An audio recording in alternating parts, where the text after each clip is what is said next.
I remember when Elio was first teased, the idea, the logo, everything screamed incredible. An 11-year-old boy accidentally becomes Earth's ambassador to an intergalactic council. How cool. Characters, setting, there's so many ideas, so many places you can go with this. After seeing the tease at D23 and getting home from Lightbox and hearing the buzz all about it, I said to my wife, I am so excited for this movie. Well, opening night, there we were, almost a year ago today. My wife and I were in the seats ready to go. And when it ended, she looked over to me and she said, meh, it just didn't have anything special about it. Oh, she nailed it. She nailed it. It broke my heart, but she nailed it. Not because it's a terrible movie. It wasn't. It wasn't bad. It wasn't bad at all. It was just fine. It was all right. And that's what got me thinking, what happened? Why didn't it scratch that itch that Pixar normally scratches? Why was it just meh? Pixar doesn't usually do just fine. So I went online looking for other opinions. It couldn't have just been us. And I found the usual two camps. One group screaming, go woke, go broke. And another group saying, Disney executives gutted the movie and removed all the good stuff. I think they're both wrong. There's a weird idea that I see online sometimes that audiences can only connect with characters who look like them.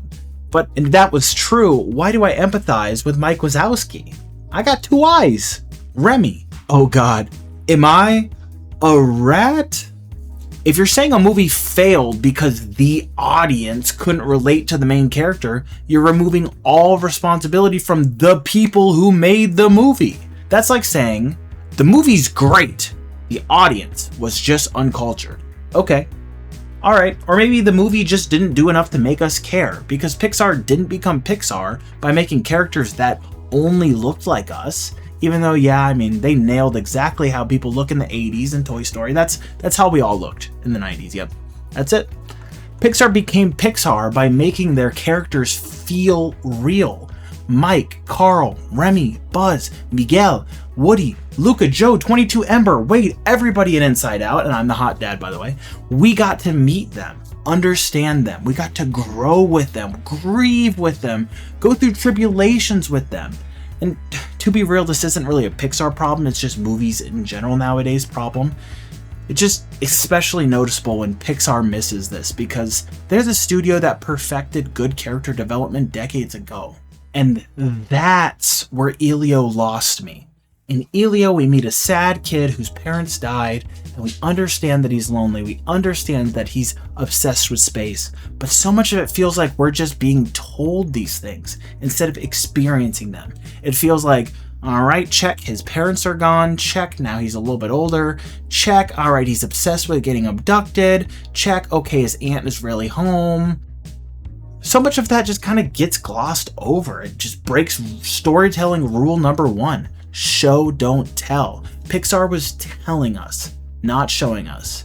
They just basically handed us a sticky note that said, this is the character, by the way.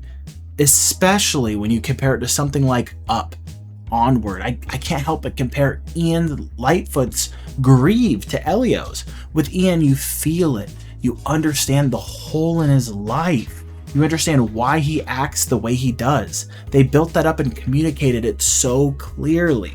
With Elio, it feels like the movie just assumes you'll feel bad for him because you heard about what happened.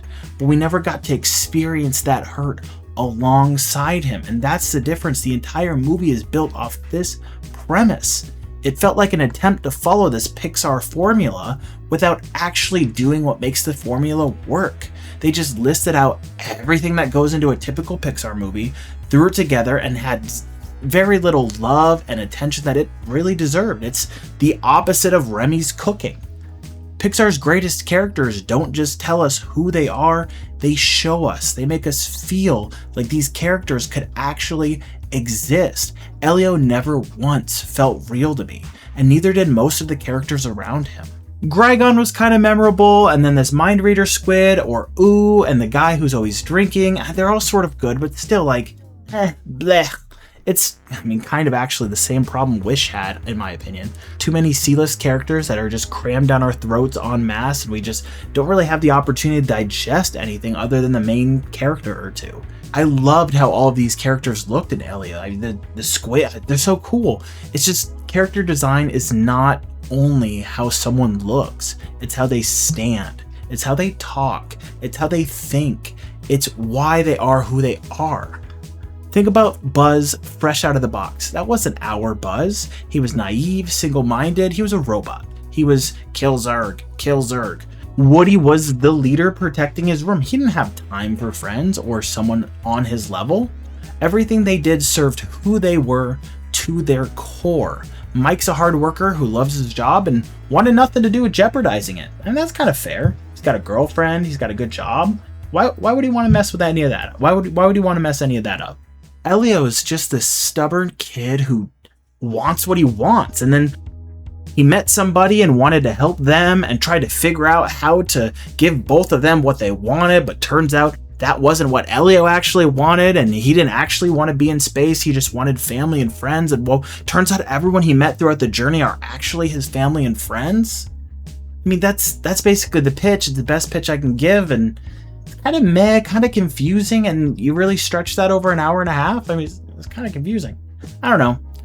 I just had to talk this out because it just bothered me. Pixar, I mean, obviously he's goated. I love them. I love what they do. Even on a bad day, Elio is still like a C-, and it blows a lot of other media out of the water these days. It's just when Pixar releases a C-, it's noteworthy. And I can kind of say that Inside Out 2 felt kind of like this, but I don't know. I digress. Sequels kind of naturally get a little bump because we know our characters from the first movie when they did all of the legwork, of us getting to know these characters already.